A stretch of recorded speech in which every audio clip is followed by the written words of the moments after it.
नमस्कार। World news में आज पाकिस्तान पर हिंदुस्तान की तरफ से एक के बाद एक प्रतिबंध लगाए जा रहे हैं। पाकिस्तानी नागरिकों से लेकर सामानों यहां तक कि सिंधु नदी के पानी को लेकर भी हिंदुस्तान सरकार ने पाकिस्तान के खिलाफ कड़ा रुख इख्तियार किया हुआ है।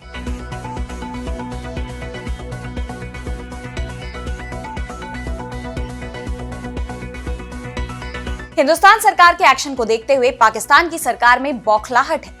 एक बार फिर पाकिस्तान ने हिंदुस्तान पर परमाणु हमले की धमकी दे दी है। इस बीच राष्ट्रपति ने पाकिस्तान नेशनल असेंबली की मीटिंग बुला ली। इस पर हम करेंगे विस्तार से चर्चा, लेकिन आइए जरा उन खबरों को भी देख लें जिन पर आगे होगी बात।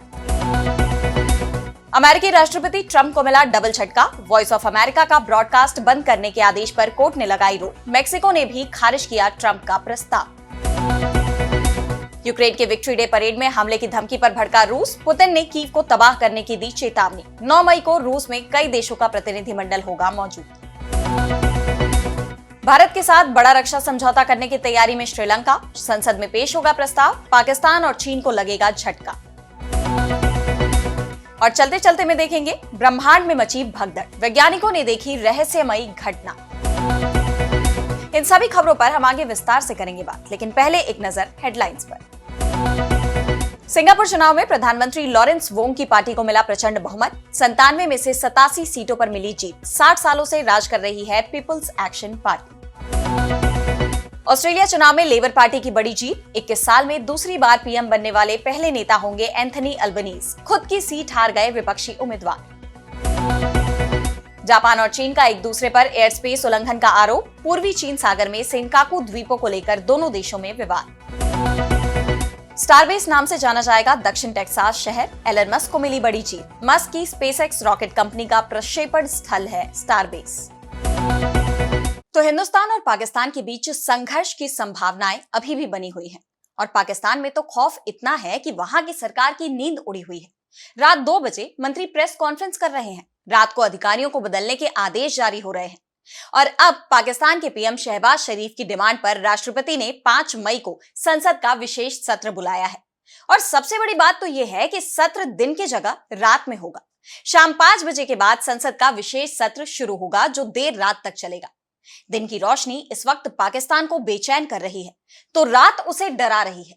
लेकिन पाकिस्तान सरकार के मंत्री और अधिकारी अभी भी धमकी दे रहे हैं कि अगर हिंदुस्तान ने हमला किया तो वो एटम बम से जवाब देंगे।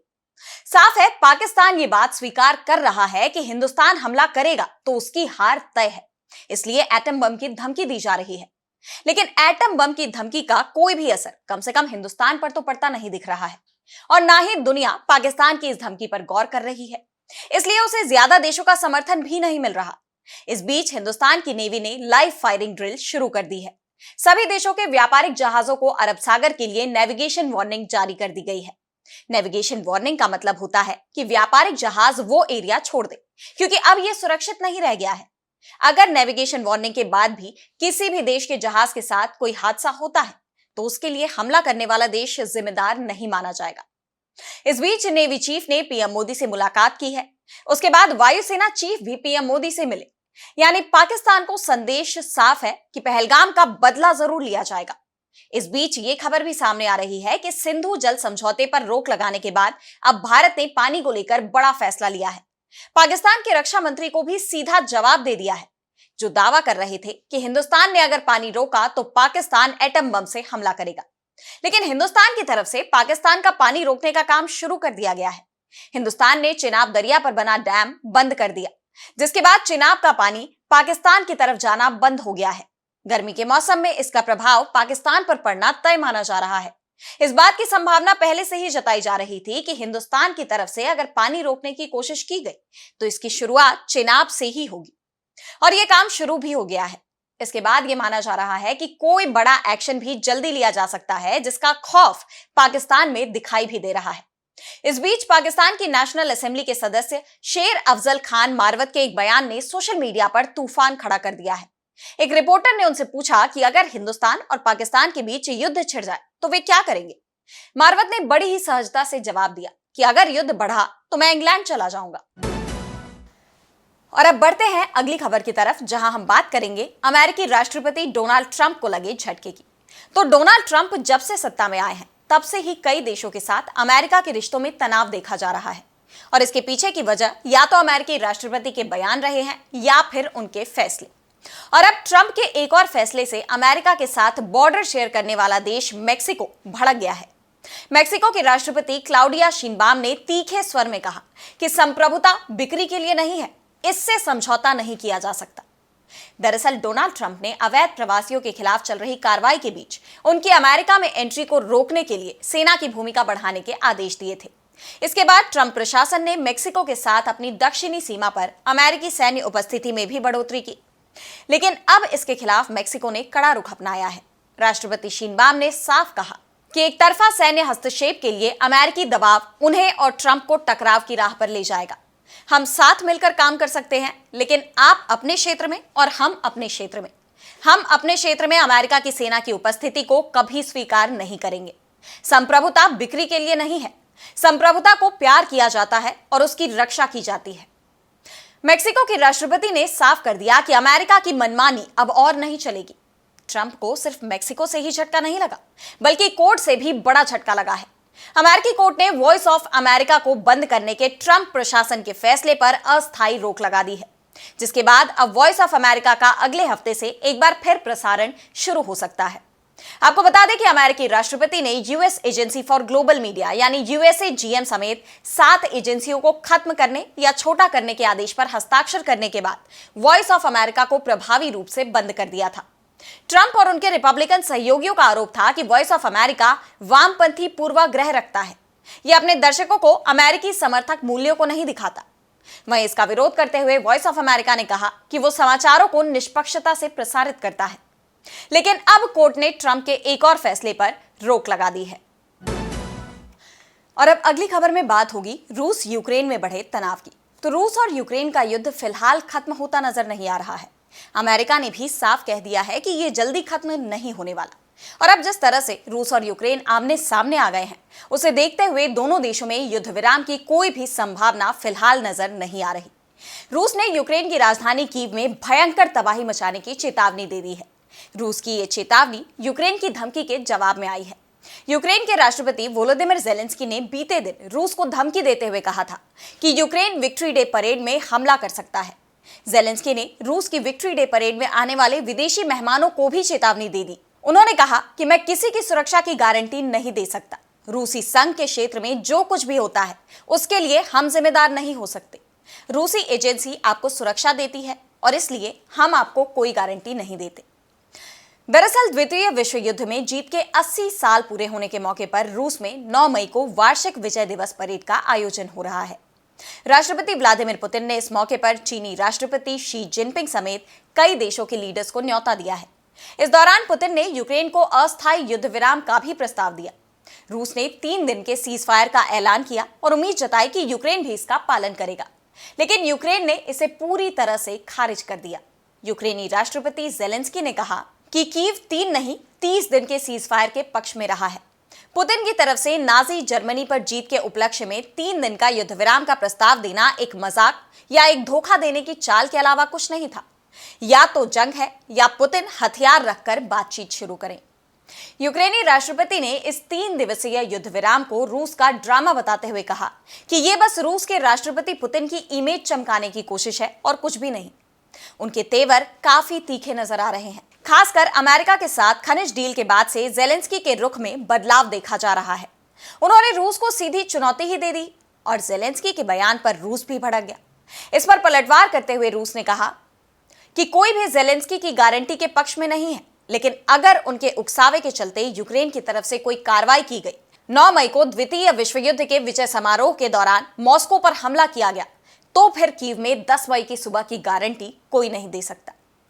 इन बयानों को देखते हुए दोनों देशों में युद्ध और तेज होने की आशंका जताई जा रही है, जो सभी की चिंता बढ़ा रहा है।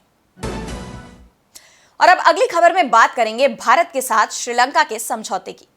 तो श्रीलंका ने भारत के साथ एक बड़े रक्षा समझौते को मंजूरी देने का फैसला किया है, जिसने पड़ोसी देशों खासकर चीन और पाकिस्तान की नींद उड़ा दी है। यह फैसला ऐसे वक्त में आया है जब जम्मू कश्मीर के पहलगाम में हुए आतंकी हमले के बाद हिंदुस्तान और पाकिस्तान के बीच तनाव चरम पर है। श्रीलंका के राष्ट्रपति अनुरा कुमारा दिसानायके ने साफ किया कि ये रक्षा समझौता जल्द ही संसद में पेश किया जाएगा। उन्होंने विपक्ष के उन आरोपों को खारिज किया जिनमें कहा गया था कि उनकी नेशनल पीपुल्स पावर यानी एनपीपी सरकार ने प्रधानमंत्री नरेंद्र मोदी की 4 से 6 अप्रैल 2025 की श्रीलंका यात्रा के दौरान हिंदुस्तान के साथ गुप्त समझौता किया।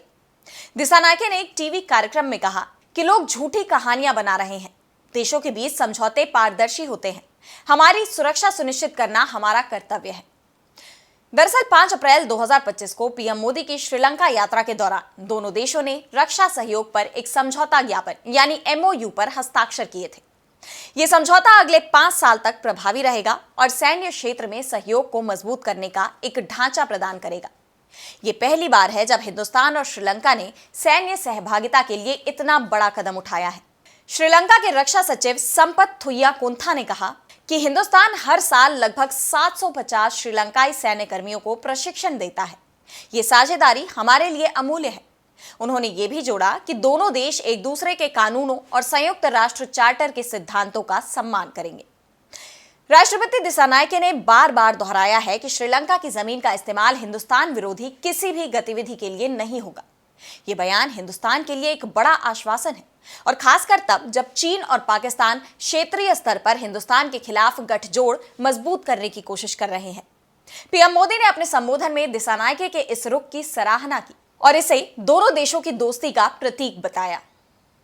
पिछले कुछ सालों में चीन ने भारत के पड़ोसी देशों खासकर श्रीलंका और पाकिस्तान के साथ अपने रिश्ते मजबूत करने की कोशिश की थी। श्रीलंका में चीन ने हम्बनटोटा बंदरगाह जैसे बड़े प्रोजेक्ट्स में निवेश किया जिसे हिंदुस्तान के लिए रणनीतिक खतरे के रूप में देखा जाता था। चीन पाकिस्तान इकोनॉमिक कॉरिडोर भी हिंदुस्तान की चिंताओं को बढ़ाता रहा है। हालांकि श्रीलंका का हिंदुस्तान के साथ रक्षा समझौता और उसका हिंदुस्तान के प्रति दोस्ताना रुख चीन की रणनीति को करारा झटका है। श्रीलंका अब हिंदुस्तान के साथ अपनी पुरानी दोस्ती को नई ऊंचाइयों पर ले जा रहा है जिससे क्षेत्रीय समीकरण बदल रहे हैं। श्रीलंका में विपक्ष ने इस समझौते पर सवाल उठाए हैं। एनपीपी की मूल पार्टी जनता विमुक्ति पेरामुना जेवीपी ने 1987 से 90 में हिंदुस्तान के तमिल मुद्दे में हस्तक्षेप के खिलाफ हिंसक विद्रोह किया था। विपक्ष का कहना है कि हिंदुस्तान के साथ ये समझौता श्रीलंका की संप्रभुता को कमजोर कर सकता है, लेकिन दिसानायके ने साफ कर दिया है कि ये समझौता दोनों देशों के हित में है और इसे गुप्त नहीं रखा गया है। ये रक्षा समझौता न केवल हिंदुस्तान और श्रीलंका के रिश्तों को मजबूत करेगा बल्कि हिंद महासागर क्षेत्र में स्थिरता लाने में भी मदद करेगा। जहां एक तरफ चीन और पाकिस्तान हिंदुस्तान को घेरने की कोशिश कर रहे हैं, वहीं श्रीलंका का हिंदुस्तान के साथ आना एक रणनीतिक जीत है।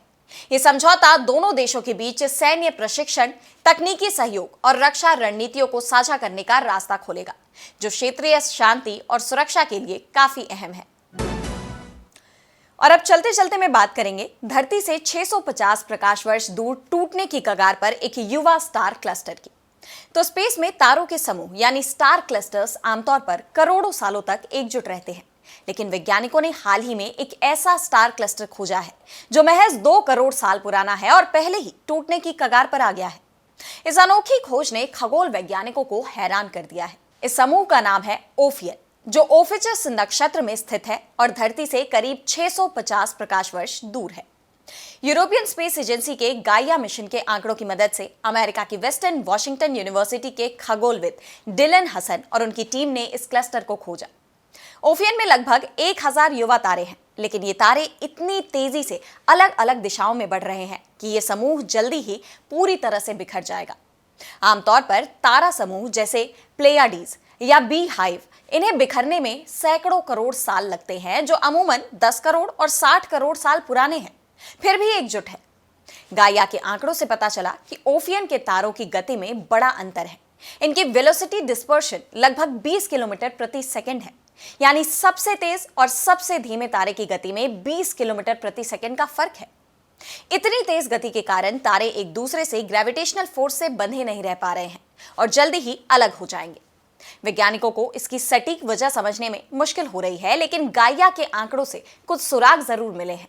शोध में सुपर बबल्स यानी विशाल गैस मुक्त क्षेत्र दिखे, जो शायद पास के सुपरनोवा एक्सप्लोजन्स की वजह से बने हुए हैं। माना जा रहा है कि जब ओफियन के तारे बन रहे थे, तब इन धमाकों ने बची कुची गैस को उड़ा दिया। इससे समूह का कुल द्रव्यमान यानी मास कम हो गया और गुरुत्वीय बल कमजोर पड़ गया, जिससे तारे अपनी राह पर निकल पड़े। और साथ ही आसपास के अन्य स्टार क्लस्टर्स की ग्रेविटेशनल पुल ने भी तारों को अतिरिक्त गति दी होगी। इस खोज में तकनीक ने भी बड़ी भूमिका निभाई। डिलन हसन की टीम ने गाइया नेट नाम के एक नए एआई बेस्ड मॉडल का इस्तेमाल किया, जो लाखों तारों के स्पेक्ट्रा को एक साथ एनालाइज कर सकता है। पुराने तरीकों से केवल वही क्लस्टर्स मिल पाते थे जिनके तारे एक ही दिशा में चलते थे, लेकिन ओफियन जैसे समूह जिनके तारे बेतरतीब ढंग से फैल रहे हैं, वो इनसे छिप जाते थे। वैज्ञानिकों का मानना है कि ओफियन जैसे और भी यंग स्टार क्लस्टर्स हो सकते हैं जो अभी तक हमारी नजरों से बचे रहे। ये खोज हमें तारों के जन्म और उनके समूहों की कहानी को नए सिरे से समझने का मौका दे रही है। ओफियन की कहानी न सिर्फ रोमांचक है, बल्कि ये ब्रह्मांड के रहस्यों को खोलने की एक नई शुरुआत भी है। तो आज इस वर्ल्ड बुलेटिन में इतना ही। देश दुनिया की तमाम बड़ी खबरों के लिए बने रहिए डीवी लाइव के साथ और मुझे दीजिए इजाजत। नमस्कार।